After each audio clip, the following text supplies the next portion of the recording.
अस्सलाम वालेकुम। अच्छा जी, सोशल मीडिया ਦੇ ਉੱਪਰ ਦੋ ਚੀਜ਼ਾਂ ਬੜੀਆਂ ਵਾਇਰਲ ਨੇ।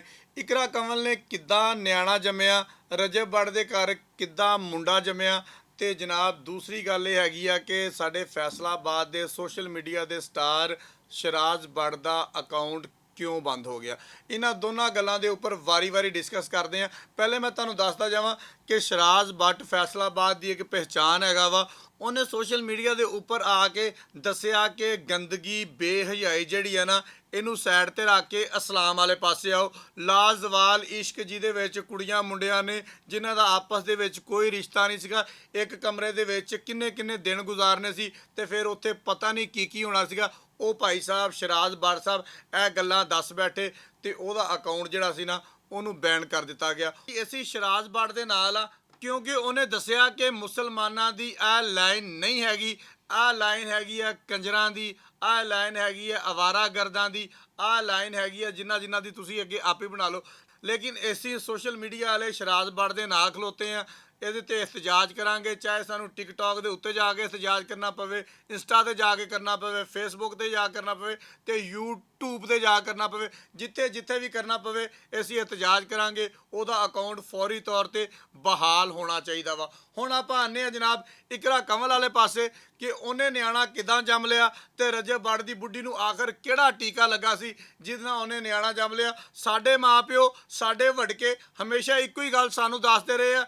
ਰਾਤ ਨੂੰ ਸੁੱਤੇ ਹੁੰਦੇ ਆ ਤੇ ਪਿੰਡਾਂ ਦੇ ਵਿੱਚ ਨਾ ਰੋਸ਼ਨਦਾਨ ਬਣੇ ਹੁੰਦੇ ਕਮਰਿਆਂ ਦੇ ਵਿੱਚ, ਉੱਥੋਂ ਦੀ ਇੱਕ ਪਰੀ ਜਾਂਦੀ ਆ, ਉਹ ਕੁੜੀ ਤੇ ਮੁੰਡਾ ਜਿਹੜੇ ਨਿਆਣੇ ਹੁੰਦੇ ਆ ਉਹ ਰੱਖ ਕੇ ਚਲੀ ਜਾਂਦੀ ਆ ਤੇ ਸਵੇਰੇ ਉੱਠਦੇ ਆ ਤੇ ਉਹ ਨਿਆਣਾ ਸਾਡਾ ਹੋ ਜਾਂਦਾ ਵਾ। ਕੋਈ ਵੱਡੇ ਦੱਸ ਰਹੇ ਹੁੰਦੇ ਆ ਕਿ ਜਿਹੜੀ ਪੇਟੀ ਆ ਨਾ, ਸਾਡੀ ਵੱਡੀ ਪੇਟੀ ਪਿੰਡਾਂ ਦੇ ਵਿੱਚ ਪਈ ਹੁੰਦੀ ਸੀ, ਇਹਨੂੰ ਅਸੀਂ ਖੋਲ੍ਹਣਾ ਵਾ ਤੇ ਇਹਦੇ ਵਿੱਚੋਂ ਬੱਚਾ ਕੱਢਣਾ ਵਾ ਤੇ ਉਹ ਤੁਹਾਡਾ ਭੈਣ ਭਰਾ ਆਉਣਾ ਵਾ। ਅਸੀਂ ਕਦੀ ਵੀ ਆਪਣੀ ਅਖਲਾਕੀਆਤ, ਆਪਣੀ ਤਹਿਜ਼ੀਬ ਜਿਹੜੀ ਆ ਨਾ ਉਹਨੂੰ ਅਸੀਂ ਸਾਈਡ ਤੇ ਨਹੀਂ ਰੱਖਿਆ ਸੀਗਾ। ਆਪਣੇ ਬੱਚਿਆਂ ਨੂੰ ਇਹਨਾਂ ਚੀਜ਼ਾਂ ਕਦੀ ਵੀ ਨਹੀਂ ਲਿਆਂਦਾ ਸੀਗਾ। ਲੇਕਿਨ ਹੁਣ ਜਨਾਬੇ ਅਲੀ ਸਾਡੀ ਆਵਾਮ, ਸਾਡੇ ਸੋਸ਼ਲ ਮੀਡੀਆ ਪਲੇਟਫਾਰਮ ਜਿੰਨੇ ਵੀ ਨੇ, ਦੇਖੋ ਨਾ ਸ਼ਰਾਜ਼ ਬੜ ਦਾ ਅਕਾਊਂਟ ਬੰਦ ਕਰਤਾ ਨਾ, ਉਹ ਇਹਨਾਂ ਚੀਜ਼ਾਂ ਨੂੰ ਰੋਕਦਾ ਸੀਗਾ। ਇਹ ਬੰਦੇ ਜਿਹੜੇ ਇਹਨਾਂ ਚੀਜ਼ਾਂ ਨੂੰ ਫੈਲਾ ਰਹੇ ਆ, ਬੇਹਯਾਈ ਫੈਲਾ ਰਹੇ ਆ, ਕੰਜਰਪਨ ਫੈਲਾ ਰਹੇ ਆ, ਉਹਨਾਂ ਨੂੰ ਅਸੀਂ 4-4 ਮਿਲੀਅਨ ਦੇ ਰਹੇ। ਇਹ 4-4 ਮਿਲੀਅਨ ਵਿਊਜ਼ ਤੁਸੀਂ ਦੇਖਣ ਵਾਲੇ ਦੇ ਰਹੇ ਹੋ ਨਾ, ਹੋਰ ਤਾਂ ਕੋਈ ਨਹੀਂ ਦੇ ਰਿਹਾ। ਜਾਂ ਇਹ ਸਾਡੇ ਪਲੇਟਫਾਰਮ ਜਿਹੜੇ ਉਹਨਾਂ ਨੂੰ ਉੱਤੇ ਲਿਆ ਕੇ ਸੁੱਟ ਦਿੰਦੇ ਆ, ਅਸੀਂ ਫਟਾਫਟ ਕਲਿੱਕ ਕਰ ਲੈਂਦੇ ਆ, ਉਹ ਸਾਹਮਣੇ ਆ ਜਾਂਦੇ। ਹੁਣ ਤੁਸੀਂ ਮੈਨੂੰ ਦੱਸੋ ਕਿ ਉਹ ਕਿੱਡੀ ਕਹਿ ਰਹੀ ਹੈ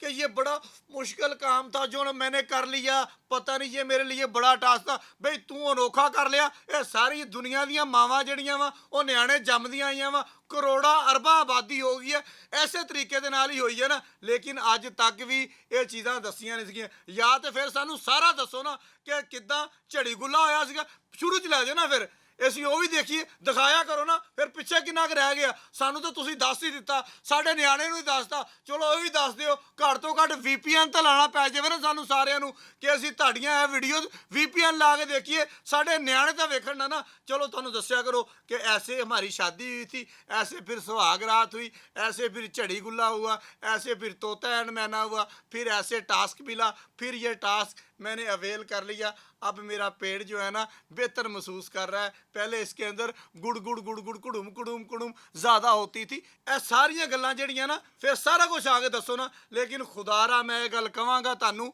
ਕਿ ਸਾਡੀ ਨਵੀਂ ਨਸਲ ਨੂੰ ਤਬਾਹ ਨਾ ਕਰੋ। ਕਿੱਥੇ ਚਲਿਆ ਗਿਆ ਸਾਡੀ ਉਹ ਫਾਇਰਵਾਲ ਜਿਹਨੇ ਜਨਾਬੇ ਵਾਲੀ ਇਦਾਂ ਦੀਆਂ ਚੀਜ਼ਾਂ ਨੂੰ ਰੋਕਣਾ ਸੀਗਾ।